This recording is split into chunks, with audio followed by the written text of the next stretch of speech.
E então aconteceu que no segundo 1023º ano do governo dos juízes, o Membronita pensou: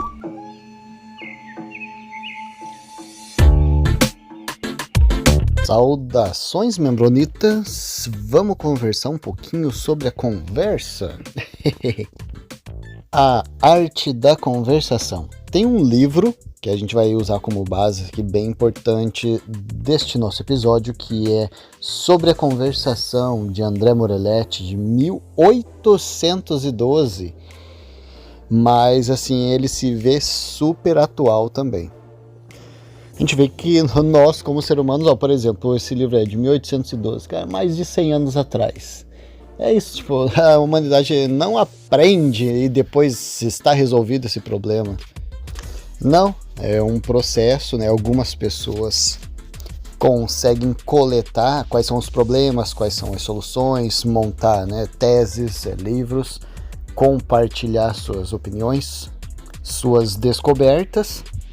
Então, com o tempo, a gente vai tendo mais recursos, mais materiais disponíveis que podem nos ajudar a sermos melhores pessoas. Agora, o mundo é uma constante em evolução, por exemplo, né? O André Morelletti falou sobre algumas coisas sobre a conversação, mas vamos dizer, um problema atual. O que a gente tem um problema atual que não existia na época? Celulares, né? Então, tipo, você está ali numa conversa e a pessoa está ali grudada no celular. São atualizações, eu diria. A gente está fadado a viver em sociedade, né, desde sempre. A conversa, o diálogo faz parte desse convívio social, né? Então, assim, vamos aprender a não estragar uma conversa. E a conversa não consiste só de falar e ouvir, é complexa. A gente vai dar uma destrinchada nela. É como se fosse um jogo em que todos vão ganhar, né? A gente não está numa competição, mas esse jogo ele tem regras. E o André Morelletti, ele citou, né, os 11 principais vícios que estragam uma conversa. Eu vou citar esses 11 e depois a gente vai tá discorrendo sobre alguns deles. Primeiro, desatenção. Segundo, ato de interromper. Terceiro, afã exagerado de mostrar espírito. Quarto, egoísmo. Quinto, espírito de dominação da conversa. Sexto, pedantismo. Sétimo, falta de continuidade da conversação. Oitavo, o espírito de fazer graça o tempo todo. Pilhéria, né, que ele chama. Nono, espírito de disputa. Décimo, a própria disputa em si. E 11º, conversa particular no meio da conversa pública. Aquelas conversinhas paralelas. São inúmeras as ideias para poder melhorar um diálogo, mas, né, esses 11 pontos aqui são bem bons, na verdade, é um resumo bem interessante. A desatenção, ela é o ato de rebaixar quem está falando. Às vezes é intencional ou não, né, mas é uma lógica bem simples, né? Se você não está interessado, se não está prestando atenção, aquele assunto não é importante. E o maior exemplo que a gente pode usar de hoje seria esse que eu comentei, do celular. O celular está mais importante do que aquela conversa, do que aquela interação social. O ato de interromper.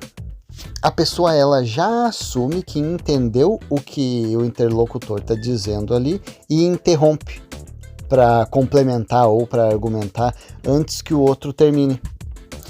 Uma prática bem chata, destrói uma boa conversa. No alemão, na língua alemã, se você tem 2 verbos numa mesma frase, o segundo verbo ele tem que ir no final. E isso faz com que a pessoa tenha que esperar você terminar a sua sentença ali, sua frase, para você poder entender o que ela quer dizer. Então, né, tipo, uma curiosidade interessante, né, sobre a língua alemã. O exagero de espírito é aquele ato de você mostrar que sabe tudo e não tem nada a aprender. Todo aquele conteúdo que está no meio da conversação é irrelevante para a pessoa. E não se aplica só para quem está ouvindo, ou quem está falando também. Quem está falando domina todo aquele assunto, a opinião dela é a verdade. Mas se você pede para a pessoa aprofundar, né, ou dar mais argumentos sobre o que ela disse, ela passa a repetir o que já disse para sustentar a vaidade dela e não consegue, né, se aprofundar naquele assunto. A opinião dela é a definitiva. Aí vem aquele fator que a gente já conversou em alguns podcasts anteriores da ignorância aprendida, daquela frase só sei que nada sei. Então, se eu parar para dar uma olhadinha, né, nesses assuntos abordados até então, não gosto de conversar com uma pessoa que não está prestando atenção no que eu estou dizendo, ou que fica me interrompendo o tempo todo, ou que acha que já sabe tudo e aquilo que eu estou falando não interessa nada para ela. Agora, falar sobre o egoísmo na conversação. É o ato de monopolizar a conversa. Só você fala. A pessoa não para de falar. Né? Vamos dizer assim, a gente está em mais de 2, 3, 4, 10 pessoas. Todo mundo quer falar. E o indivíduo, ele tomou posse do microfone. Ou também quando a pessoa só fala de si. Não se importa, não se toca que tem outras pessoas que têm as suas experiências e para ele não é importante.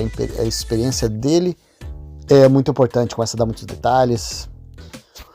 O pedantismo. Tem ideia do que é pedantismo? Ficar pedindo, pedinte? Como é que é? O que é isso? Pedantismo tem a ver com o tom. Um tom de eu tô aqui dando aula, isso aqui é um show. Eu sou superior.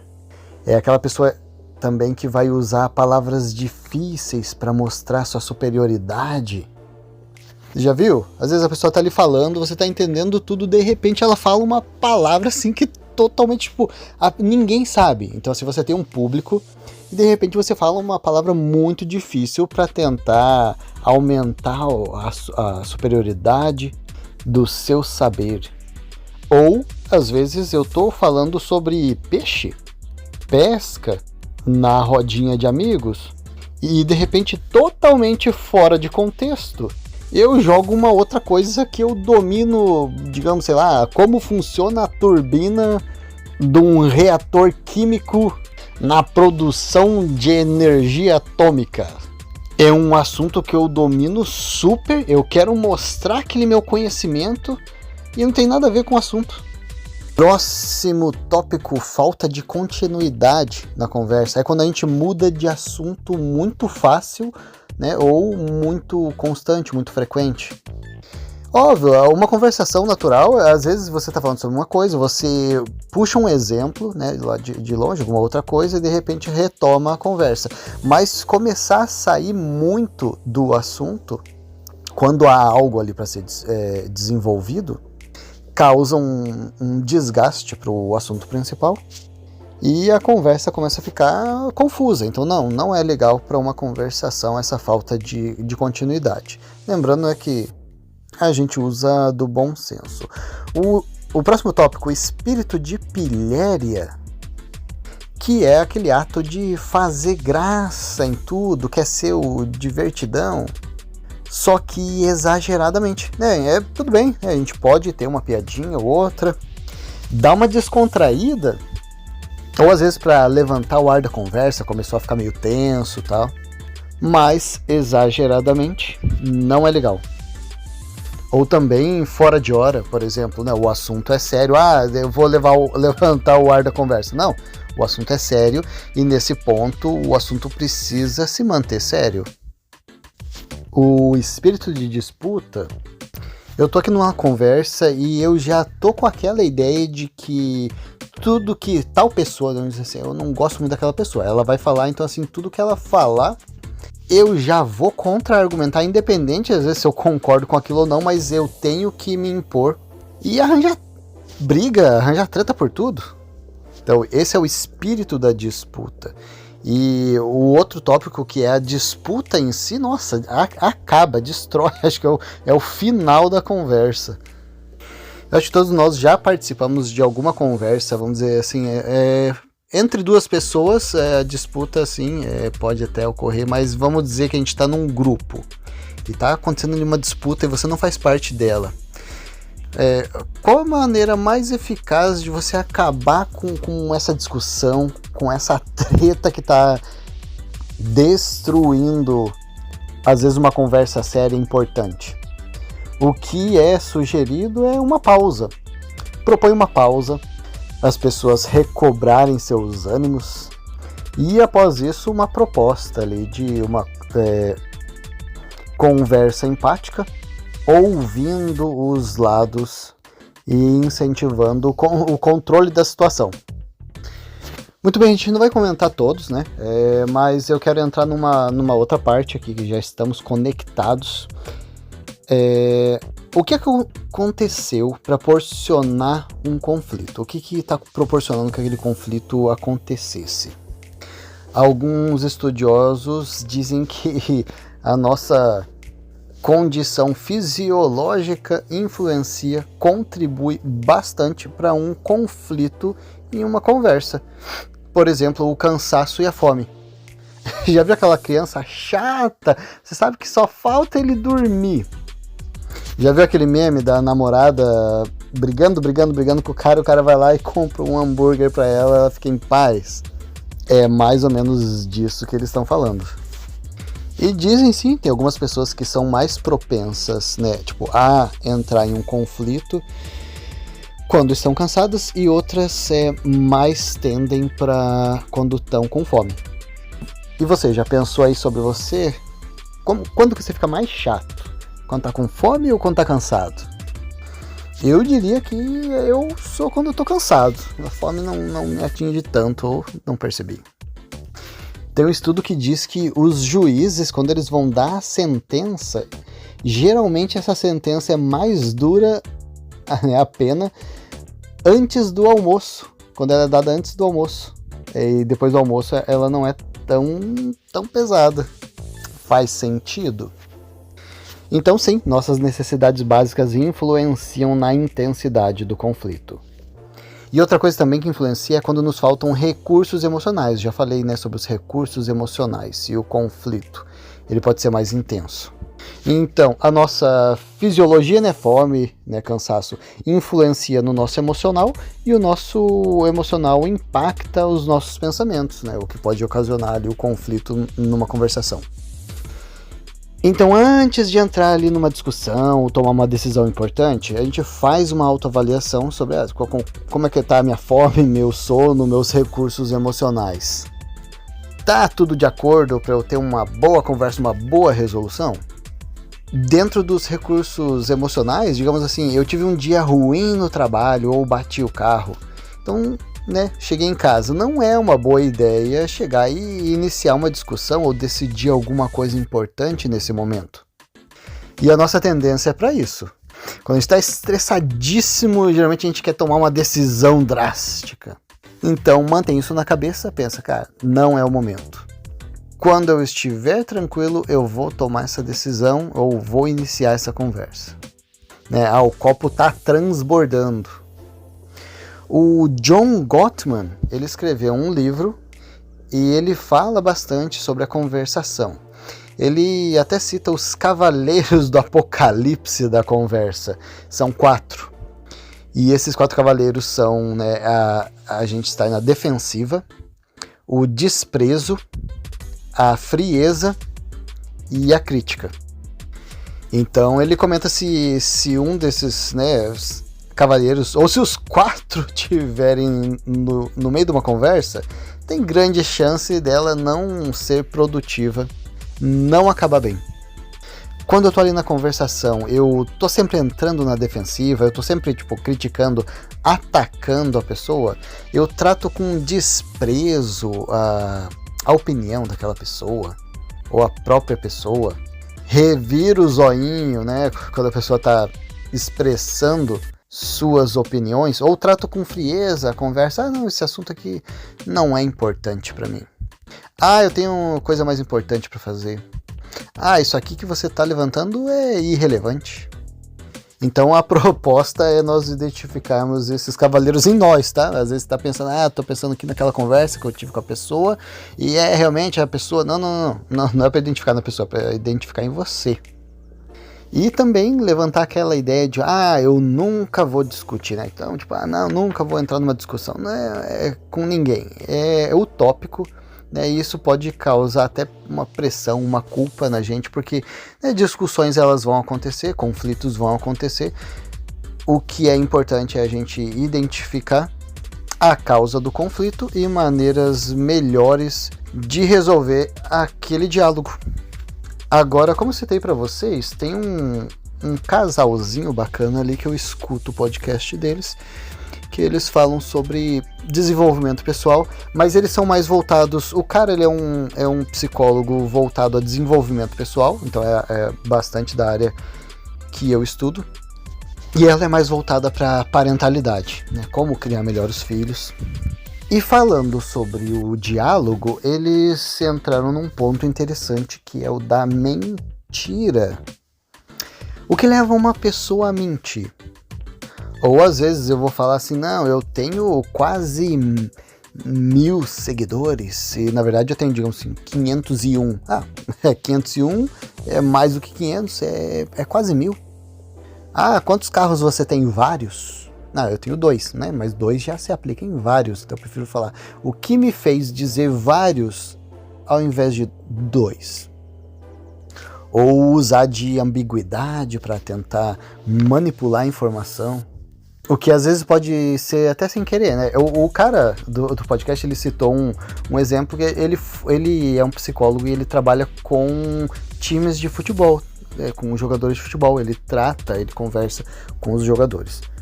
E ele falou que veio para o Reino Unido e de repente o hotel dele era perto do estádio do Chelsea. E ele tirou uma foto na frente do Chelsea. Primeiro ele tinha publicado, estou indo para o Reino Unido, vou trabalhar com um time e tal. E daí ele estava no hotel e ele foi ali na frente do estádio, tirou uma foto e postou. E daí o pessoal, parabéns por estar trabalhando com o Chelsea. E ele percebeu que, não intencionalmente, ele deu a entender que ele estava trabalhando com o Chelsea sem ser verdade. Mas muitas vezes as pessoas fazem isso propositalmente. Então ali, teoricamente não mentiu, mas ele induziu a pessoa a acreditar naquilo. Ou às vezes a nossa mente nos engana também, com memórias fabricadas. Isso aí você pode dar uma estudadinha, a gente não vai se aprofundar muito sobre cada assunto, mas vamos falar sobre essa pergunta, o que leva à mentira? Algumas pessoas defendem que nós devemos manter segredos para manter a nossa individualidade. E uma pesquisa levantou que 80% das pessoas guardam segredos dentro do seu relacionamento. O casalzinho ali, do podcast, eles propõem a ideia de uma honestidade 100%. Eles não acreditam nessa de vou manter minha individualidade dentro do relacionamento. Então assim, eles estão falando de relacionamento, a gente aqui está falando sobre o contexto social no geral, mas vamos pegar a ideia deles e aplicar aqui pra gente também. Algumas coisas particulares da minha vida eu não vou estar compartilhando com todo mundo, isso é natural. A gente mantém a nossa privacidade de pessoas que não tem nada a ver com aquele assunto, então isso não é mentir, é manter a privacidade. E conforme nos sentimos mais ligados a uma pessoa, nós vamos abrindo um pouco mais da nossa privacidade com aquela pessoa. Então eu tenho conversas mais abertas, digamos assim, com os meus pais ou com os meus irmãos do que com um colega de trabalho. Compartilho mais informações pessoais.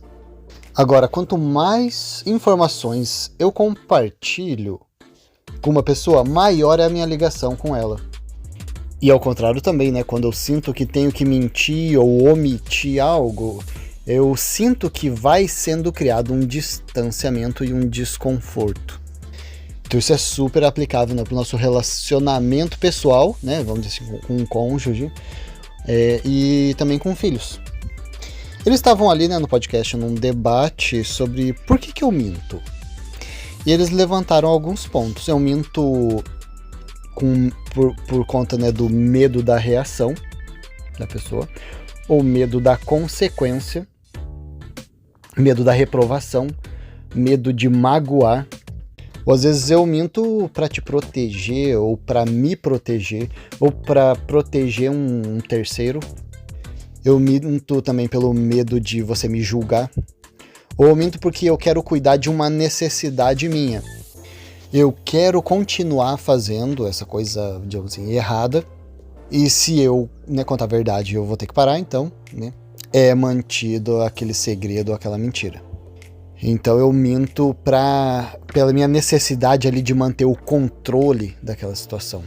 Ou às vezes eu minto para manter o relacionamento, minto para me sentir inseguro, ou até minto por um trauma anterior, por exemplo. Eu já contei antes, né, uma verdade e não foi legal.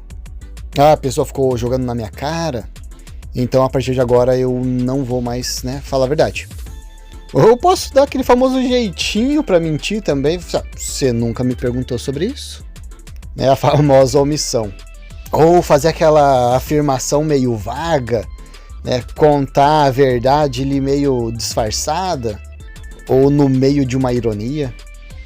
Eles são psicólogos, então eles conversam com bastante pessoas. E eles comentaram que algumas dessas pessoas fazem acordos, né? Por exemplo, às vezes explícitos ou não, de manter segredo. Não, né, eu concordei, né, com meu cônjuge, de que a gente vai manter segredo, né, ele não me conta nada, eu não conto nada, né, eu tipo, até aqui eu conto, até ali ele conta.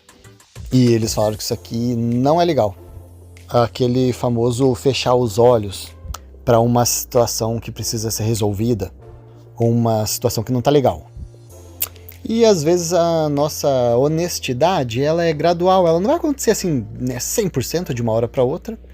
Então, é gradualmente que a gente vai compartilhando nossa vulnerabilidade com a pessoa, conforme a gente, né, se sente confortável para isso, se sente seguro, sente aquele respeito ou aquela maturidade para receber aquela nossa informação importante. Por que eu vou compartilhar uma coisa muito pessoal, muito importante para uma pessoa que eu tenho quase certeza que vai receber aquilo com desrespeito ou com uma imaturidade, né? Ou aquele famoso, né?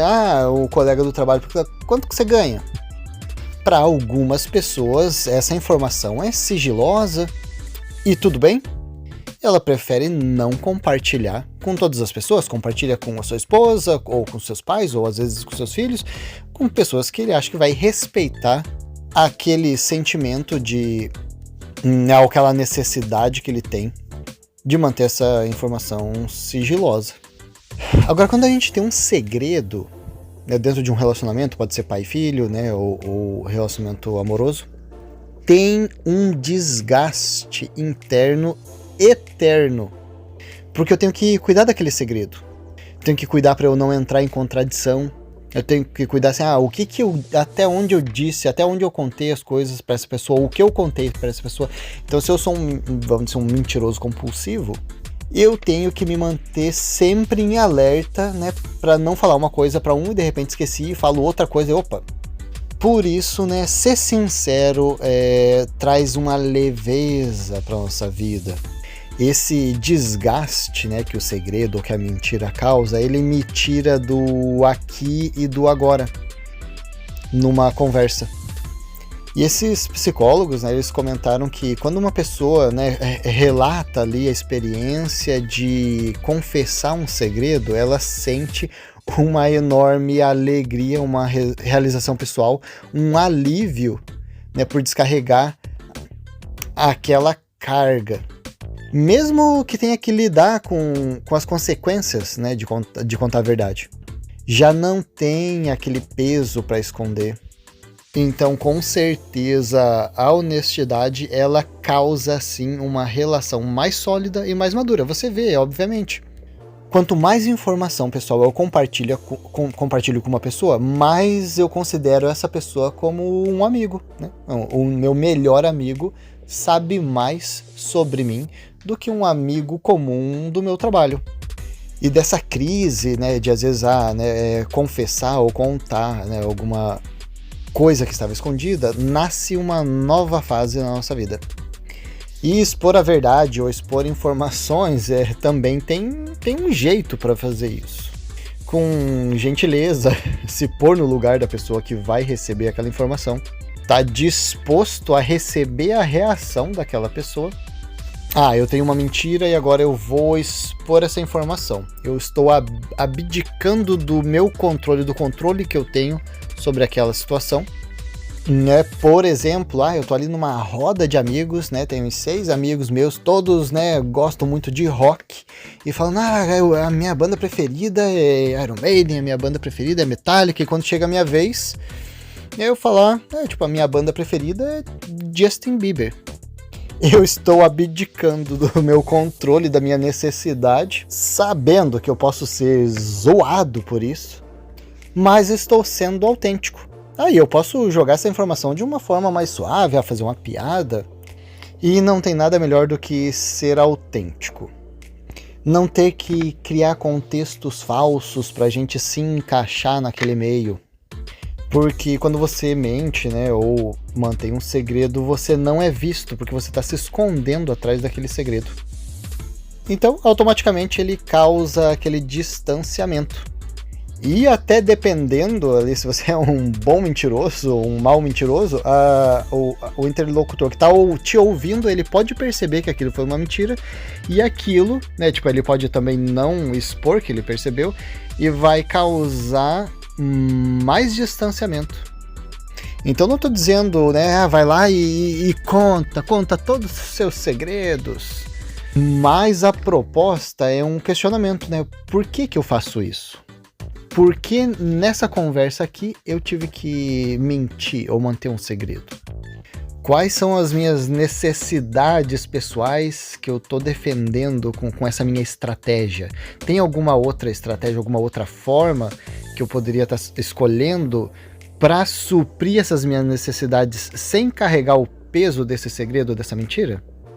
Para evitar esse desgaste? Então, quando a gente vê, às vezes, conflitos na internet falando essa pessoa expõe a vida pessoal dela, ou essa pessoa é um carente social, muitas vezes, né, a questão é só que aquela pessoa não encara esse determinado assunto com a mesma confidencialidade que você encara. E sim, né, muitas vezes a gente vê pessoas expondo alguns assuntos de uma maneira não gentil, ou como a gente falou, no calor do momento, quando lhe faltam recursos emocionais. Então fazer uma autoavaliação sobre esses aspectos antes de termos um diálogo. Uma proposta interessante sobre as nossas emoções é encarar elas como hóspedes no nosso hotel. Elas vão vir, mas não vai ser definitivo, elas vão embora uma hora. Então, vamos ter momentos de felicidade, momentos de raiva, momentos de frustração, momentos de animação. Todos eles vão chegar no nosso hotel. Não vamos impedir algum deles de chegar e ficar, mas vamos tratar bem. Vai chegar a raiva, vai chegar a tristeza, vai se hospedar e eu vou tratar da melhor maneira possível, até ela ir embora. Tem um filme francês disponível na Netflix. A Netflix ela não nos patrocina, tá? Mas fica a dica, o filme Nada a Esconder. Uma recomendação interessante para vocês sobre as mentiras. Então vamos fazer uma breve recapitulação sobre o que a gente já falou até então. Tô falando da segunda temporada. A gente nasce nesse mundão, tem que viver em sociedade. A gente vai encontrar gente má, gente boa, gente que passou por coisas que a gente não passou, gente que carrega carga genética diferente da gente, e vamos ter que conviver com elas. No decorrer da nossa vida, nós vamos coletando informações que vão formando as nossas opiniões. e de repente a gente se encontra ali em meio a várias bolhas e tem que se esforçar para se manter aberto a várias informações para não acabar ali polarizando e sendo fanático sobre algum assunto. A gente vai descobrir uma coisa no decorrer da nossa vida, é que as pessoas mentem e temos que identificar essas falácias para que nós não nos deixemos influenciar, sermos manipulados e enganados. Nós vamos desenvolver relacionamentos com essas pessoas, alguns mais próximos, outros mais distantes, tá tudo bem? Mas cuidar para que sejamos sempre autênticos, evitar a mentira e estar dispostos a mudar de opinião, porque isso vai acontecer naturalmente e quanto mais a gente luta contra isso, mais a gente sofre.